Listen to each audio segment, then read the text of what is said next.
This isn't the first time we've seen a dog's perspective in a movie, but it is the first time we've seen the whole movie be focused around the dog's perspective with very little focused around the human characters. Now, this film basically follows Indy the dog as she traverses a paranormal house of Todd's grandfather and is a test to her loyalty towards Todd. Now, Todd is the owner of the dog, Indy, and we don't see his face till like the last 30 minutes of the movie. Visually, I think this film was stunning, and honestly, it set a really nice atmosphere in the cinema. I think the whole first act, you're kind of just trying to figure out what's going to happen or how this dog's perspective is going to work. And honestly, to me, I think it really worked because it kept me intrigued the whole time. There was this like mysteriousness about this film and about the character and why don't we see his face. And honestly, the first act was solid. It just kept you intrigued the whole time. I think after a while, this niche got played out a little bit too much. It got a little bit too repetitive.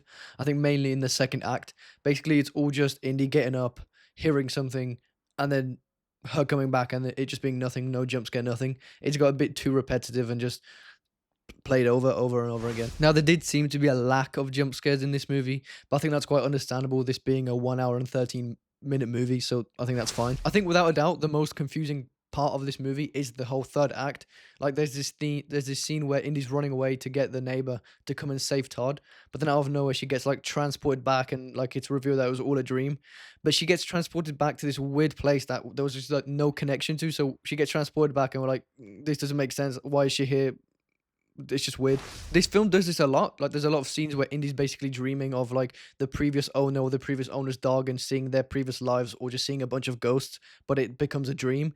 But this one in particular kind of just put us back in a place that we weren't familiar with, and it just didn't make any sense. I think that is the only part of the movie that I didn't really understand or that kind of just threw me off a little bit. I think as horrors go, this is a pretty fun horror to watch. Being it's only 1 hour and 13 minutes is very short and easy to watch. It doesn't drag out like certain horror movies or take too long to build up. It's literally just 1 hour and 13 minutes of reasonably fast-paced tension scenes and suspense. Now, being that this film had such a low budget, it was very ambitious with this whole dog perspective.